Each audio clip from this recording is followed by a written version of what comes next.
mu gihe adafise umubyeyi, mu gihe adafise abamwitaho.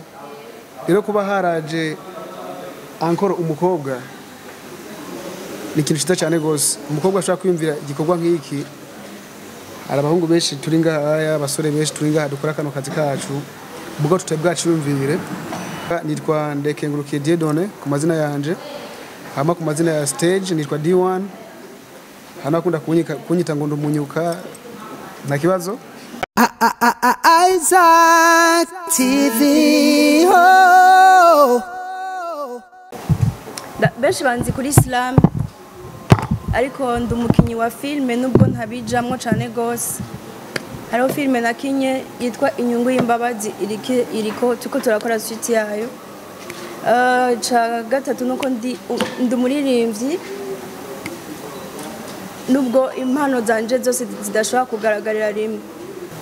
Mu mwaka uheze wa 2023 na 2022 twarashoboye gutanga ibikoresho ku bana.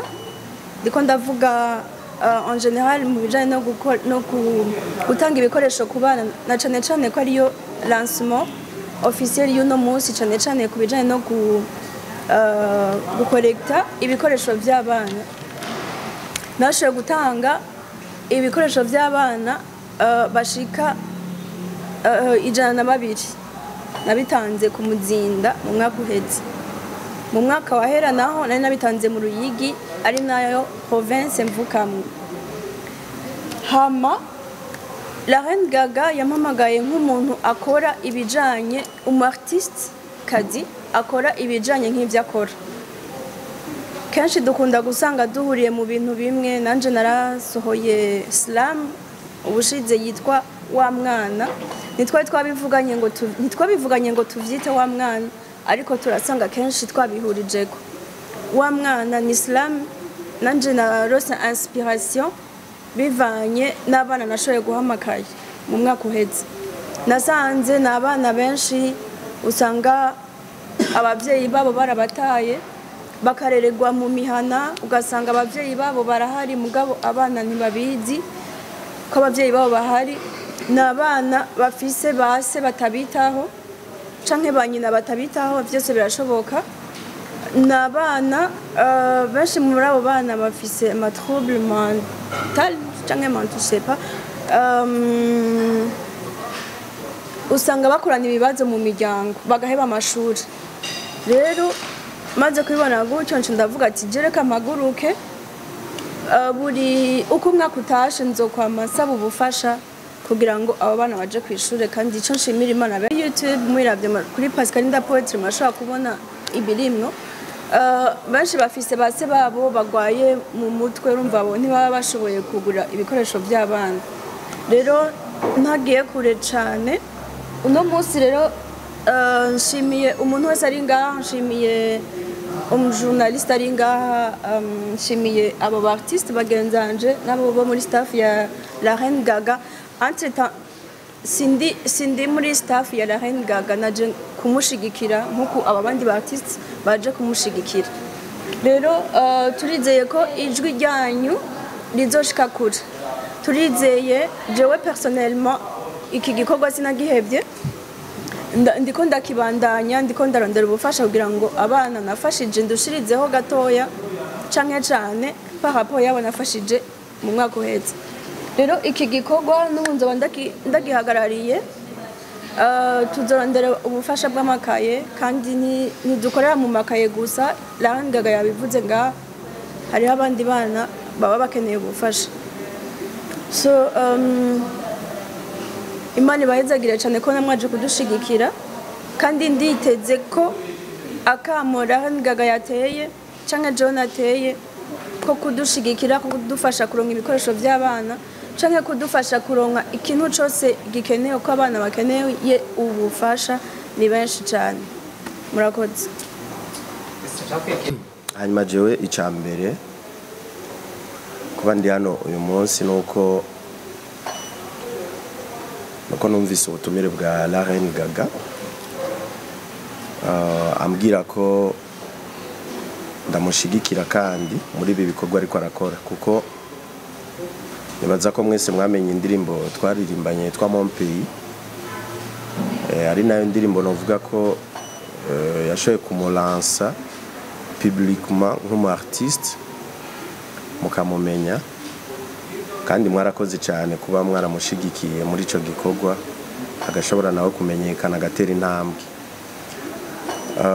Ariko rero ikintu gihambaye kinini ya cyane nibaza ko ari kino civugo mubona hano shoboye gushira hanze. Twese twarabaye abana, nibaza ko umuntu ataciye mu buzima bubi ntashobora kubitahura cyane, biba bigoye, ariko nibaza ko hano twese ntawavukiye ikiriringira ngo ari ngaha sinzi, akaba hari nawe nyine nibaza ko hari utuntu duto duto ashobora kuba yaraciyemo. Rero ni igikorwa je numvise cyo gushigikira cyane, na cyane iyo maze kuraba ukabona ubuzima bubi uba warakuriyemo, biraboneka neza ko iyo umwana amaze kugira ubuzima butari bwiza akiri muto canke akabura abavyeyi ari mutoya, bica bigorana nko mu ruhande rw'indero, uhereye kuri education usanga bigorana kugira ngo ashobore kuja ku ishure canke kugira ngo ashobore kwitwara nk'undi mwana yarezwe neza afise abavyeyi. Rero ni muri urwo ruhande twese turafise abantu duhora dushigikira, turafise abantu mu mafamiye usanga dusomesha, iyo umwana ataronsa ko kajyo ko kuja ku ishure agira ibibazo, usanga nakazoza kiwe kononekaye canke katabaye keza kubera ko atashigikiwe kuva hariya hasi akiri umwana. Je ni cyumviro ciza rero navuze ntifo ko umuntu amushigikira mwijwi ritoya kumbure dufise aho rishobora kugarukira. Iki gikorwa tugipushinge, tumufashe kugira ngo kumbure najya ama societe canke ama association ashobora kuba afise imitahe minini canke ashobora kuba afise uburyo ashobora gusponsoriza ibikorwa nk'ibi. Nikibe igikorwa cyo gushigikira abana umenga ni 200 nkuko nacumvise canke 200. Nikibe cyabo gusa, ahubwo kibe igikorwa cyo gushigikira nombre nini ya cyane y'abana, kuko ni benshi cyane bari ngamwe barabaradora tubona ukumva ko ari umwana ashaka kwiga. Ntitubafashe gusa mu kubaha amakaye, kumbura azogera ahantu yubaka n'ikigo cyabo kavuga ati ndafise nk'abana 100 canke 200 ndetse ndihira. Hanyuma ikindi naco novuga ni ku ruhande rwanyu, urabona mwitavye kino gikorwa, kumbure nimwebwe ngira ngo mushaka kuba mwararonse buno butumire, ariko no gutera kamo ayandi maradio canke amateleviziyo canke abandi banditsi, iki gikorwa umuntu wese ashobora kukibona atahuri ko ari gikorwa cha twese dukwiye gufata mu minwe twese. Ngiadora tubibona n'akarorero kuri nyene ncubahiro umutambukanyo mukuru w'igihugu akunze kuba bikora cyane, agafasha abana, agafasha abana bariya. Natwe dukwiye gufata iya mbere tukamukurikira, kuko n'umuvyeyi atwereka akarorero keza. Rero Gaga nawe kuba yiyumvire gukora ikintu nk'iki, nibaza yuko n'umuntu dukwiye gushigikira cyane. Kumbure ku mamedia mukorera ko mu bintu mwamufise muri ko murapromotinga uno munsi, naco mugishiremwo mutitaye ku nyungu zanyu cyangwa mutitaye ku bindi bintu byabiha bijana. Hanyuma ikindi naco novuga nuko musanzwe muzi ko ari umu artiste, kandi novuga ko akiri mu ntango, ariko ntakiri mu ntango cyane kuko abantu mwaramaze kumumenya. Mumushigikire, ari mu bakobwa bake bagira rap. Nibaza rero ko dufatiye no ku majambo akunda kuririmba, kuva muri fond y'ivyo akunda kwandika, n'umuntu akwiye gushigikirwa cyane. Jewe ku ruhande rwanje ndagerageza naho ngeza naho nshobora, ariko mwebwe namwe mutahari murumva ko bica bigorana. Ego nibaza ko ari ico rero novuga ahanini nuko twamushigikira. Je nanje nzomushigikira mu buryo nshoboye, ariko namwe mubishiremo ingufu cyane kugira ngo kino gikorwa gishobore gushika kure, murakoze. Amani ize kumbeze neza, je nameze neza murabibona. Hanyuma kwanza dutangiye dushimire, nutara gushimira kwanza washoboye kwimvira kino cyumviro cyo gufasha abana bato, kuko tuvuze Burundi bw'ejo twumva bajya abana nyene. Rero iyo image donc ubwo Burundi bw'ejo dushaka kubusigira, ni kuvuga jewe nzogenda siga Burundi, nzobusigira nde, umushaka kubusigira meze gute. Rero ni kuvuga abo bana nyene nibo Burundi bw'ejo, nibo tuzosigira Burundi, nibo tuzoraga Burundi. Abana rero bakeneye kugira ubumenyi, bavuga ko ubumenyi ni isoko ry'ubuzima. Rero ni kuvuga bagize ubwo bumenyi bazosigana igihugu neza, bazotunga imiryango, bafise kintu bazotanga, bazovuga ati twararazwe n'abakuru bacu. Rero la Reine Gaga kicumviro yakoze ni kicumviro cyiza cyane gose, ku buryo nuvuga ko nka jewe nka D1 nk'umuririmbi nuvuga ko yantanze, yarakintanze no kuba nagikoze naratevye, ariko ko nashoboye kumva naje akamu bandi ndakore cyane. Abari ngaha mwese mwashoboye kuza, aba journalists, aba promoters, abakora ku ma TV online, abakora ku ma televiziyo, ndibaza yuko nta numwe atazi icari cyo umwana, atazi siguro y'umwana, nta numwe atazi nibiki umwana acamwo mu gihe adafise umuvyeyi, mu gihe adafise bamwitaho. Rero kuba haraje encore umukobwa ni ikintu cyiza cyane gose. Umukobwa ashaka kwiyumvira igikorwa nk'iki, hari abahungu benshi turi ngaha, abasore benshi turi ngaha dukora kano kazi kacu, mugabo tutabwaciyumvire. Rero ko yashoboye kubyumvira, turifuza ko mumushigikira, icivuga haya turabivuga neza, tumushigikire twese bivuye ku mutima, tutaravye ngo ku ruhande rwacu twinjiza iki, bitumara iki. Twumve ko twese tuko turashigikira umwana, twumve ko tuko turashigikira ejo heza ku Burundi. Ndaza ko nta byinshi bizo byo kuvuga. Nitwa Ndekengurukiye Dieudonné ku mazina yanje, hama ku mazina ya stage nitwa D1. Hana kunda kunyita ngo ndumunyuka na kibazo. Nibaza ko twamushigikira cyane. Ndahari nk'umuntu umwe mu bantu bagize novuga ico amara mu kintu na carrière y'umuziki wiwe, apana public mugabo imbere yuko aja en public ndarahabaye muri studio bitandukanye n'ibindi byinshi. Nibaza ko byinshi yobyivugira, ariko kwa adahari ndababwiye. Kandi ndahari kandi nk'umuntu nipfuza nanje kugira ico mfashije muri uno mugambi yatanguje wo gufasha abana badafise amikoro.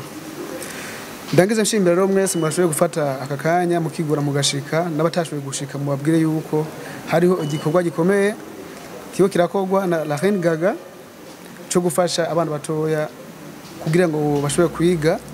Ndanamenyesha yuko nanje nka D1 nzoba ndahari ahantu hose bizobera. Nanje ndishimira gufasha ugwaruka, ndishimira gufasha abo bana bato batara atamikro bafise, atakumva bafise bashaka kuja ku ishuri. Nibaza ko nanje sinibaza nako ntegerezwa kuba ndahari nkaga nico nterereye mu gufasha Burundi bw'ejo, mu gufasha ejo heza hacu u Burundi. Murakoze cyane.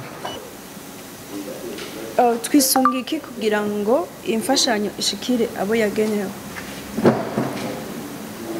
Mu bisanzwe iyo ufise uwo mugambi wo gufasha ni projet, urayandika iyo projet ukamenya abo ushaka kuyiha.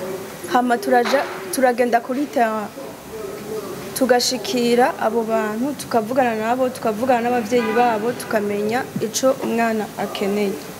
Muri ico gihe harabaho amadogre de vulnerabilité, harabaho abababaye gusumba abandi. Mu Burundi sinavuga ko twese dutunze, hariho abashobora kuronka kubironka byose, hariho abaronka bikeya, hariho abataronka na bikeya. Muri ico gihe twebwe dushigikira abataronka na bikeya, badafise n'ubushobozi bwo kuronka n'ikintu na kimwe. Ntituriko turahagarara gusa ku makaye.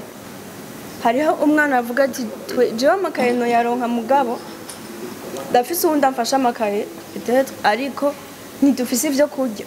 Muri ico gihe ufise amafaranga hariho benshi bahora batwitira bakavuga ati jewe sinshobora kuza ngo ngende ngo ngiye gufasha mugabo ndashobora kugutuma nkaca mvugana n'uwifuza gufasha canke nkabishira kuri social media urazi ko tuba dufise abantu badukurikirana ndavyanditse kuri social media hari uvuga ati jewe uwo mwana ngira ndamufasha ari igihe usanga ari nko uvuga ati twe ntidufungura birangora kuja ku ishure ngenda ntafunguye muri ico gihe uraba doke ya vulnerabilité y'umwana nimba bavuga ati ntituronka ivyo kurya uraheza ukabafashisha nka stock y'ivyo kurya ibyo bakeneye ukabimenya mu bisanzwe twisunga ububabare bw'umwana sinzi ko nuko murantahura hama hari wavuze ati mbega kumenga muha abana bato bato ndavuga bo muri primaire bo muri secondaire ati kubera iki mutaraba université nayo ko hariho abana bo muri université bataronka ubufasha bw'impapuro cyangwa utundi tuntu bakeneye mu bisanzwe muri iki gihe ntituba turaba fondation zikomeye zizwi iyo hageze habonetse ikibazo cyangwa hari umwana akeneye ubufasha natwe twikora ku bandi rero muri ico gihe itaraba fondation iri agreye cyangwa ifise ubushobozi ngo uvuga ati jewe nzoba nkora ibintu biri specifique muri ico gihe ucukora ivyo hama hariho amaka individuel y'umunaza muri université soit nta minerval fise soit nta mpapuro mfise ico gihe umwana kwituye nawe nyene uramufasha mu gihe ubishoboye umva c'est pas obligatoire ntituri supposé gufasha tubikora iyo tubishoboye hama ikindi nubwo ca gatatu c'abajiji Starboy yavuze ati kubera iki ko ijambo ry'Imana rivuga ati iyo ukoze ikintu iyo ukuboko kw'iburyo gukoze ikintu ukubafu niko ubimenya niyahe target ituma muhamagara amamedi nihereye ko jewe ariho igikorwa nigeze gukora barambwiye ati dufite ikibazo iki n'iki n'iki babimbwiye numva birandemereye kandi umuhamagaro uraremera cyane iyo babikubwiye ukumva ntubishoboye birakugwaza je birangwaza personnellement mpora ngwara hama ndavuga ati none ni iki kinokora je ndamubwira uwo mumama ni umumama wo kumuzinda ari umupfakazi afise abana benshi areze n'abandi biwe ndavuga ati iki kibazo je ntaco noshobora nta buryo mfise muri no mwanya abo team dukorana nta buryo dufise ariko reka nkoreshe ubushobozi mfise twebwe turaba influenceurs canke aba influenceurs ico ukoze caba ciza canke kibi cose kiragira impact naciye ndavyandika kuri Facebook ndashiraho amafoto yiwe wanashaka kenshi bakunda kuvuga ngo turaba escrow ngo dushaka ngo kwiba ivyo ni ikintu ca mbere kitubabaza kandi gisa nk'ikigomba kuduca intege rero duhitamwo guhamagara amamedia kugira ngo babibone nimba ari uwo muntu afise ico kibazo tumubereke canke dusohore video canke iyo audio wenyene ariko aravyivugira so inyuma gatoya uwo mumama yaciye ambwira ati mwewe uzozanane n'abantu bifuza kumfasha ndabereka aho mbaye ndabereke abana ndeze nabi wanje bose ko bamerewe komsa uzo kwifuza gufasha afasha ndasubirayo kandi njanye n'undi mu influencer nanje kuko navuga ati nitwebwe dushoboye kubishikana kure sinabafise ububabare ni benshi ico gihe tuca turafata aya ma image yiwe turashira kuri Facebook twarose ubufasha bwinshi gushikaho turonka n'umuntu amwubakira inzu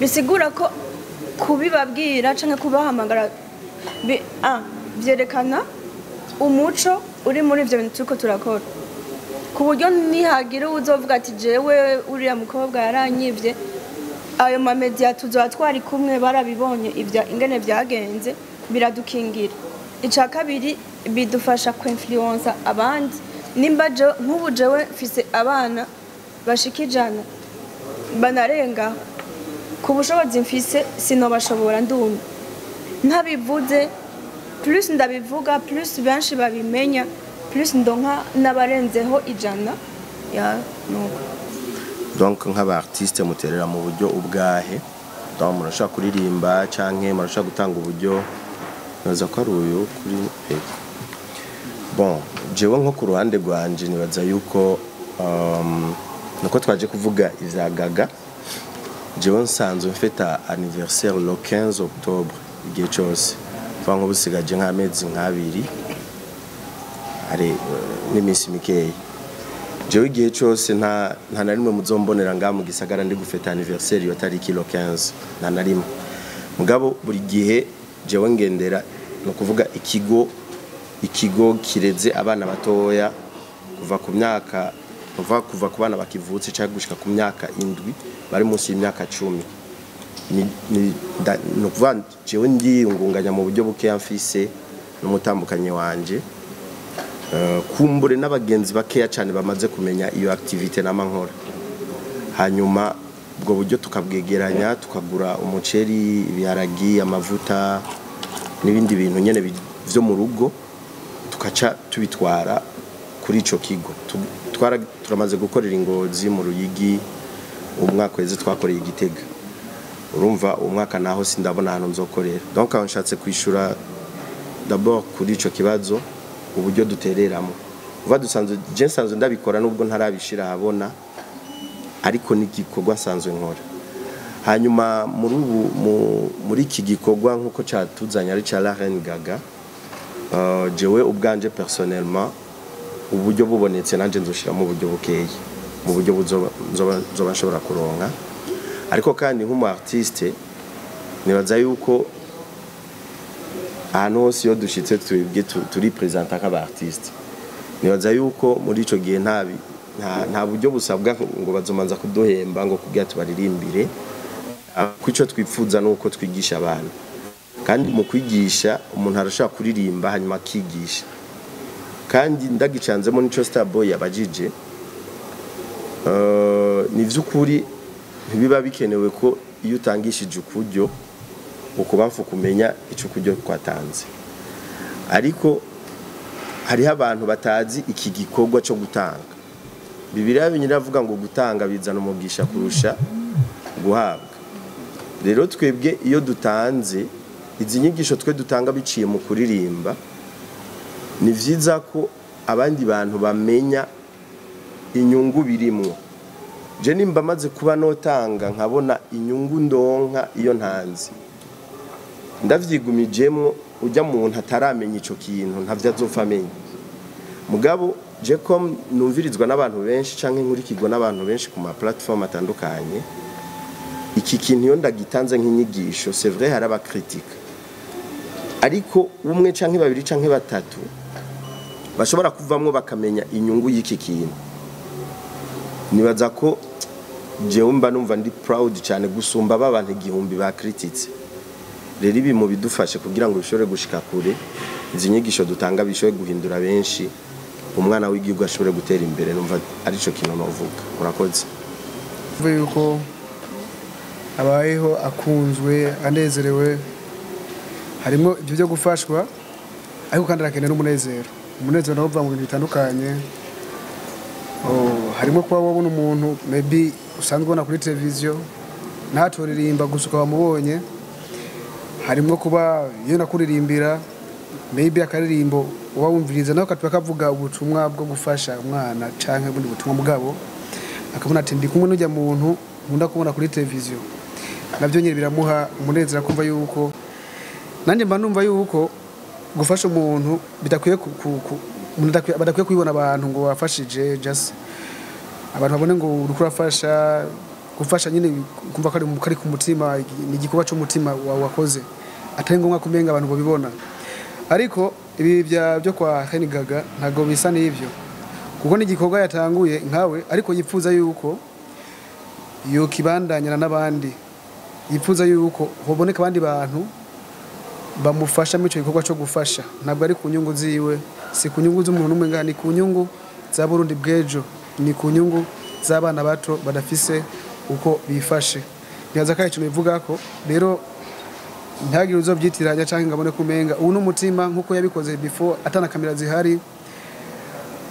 Ubu munsi batumye kugira ngo ubutumwa bushike kure aronke n'ubundi bufasha bushobora guterera kongereza ingufu kugira ngo hajya ahantu atahorashika nimba atashitse mu Kayanza next time ajeyo. Isaac TV.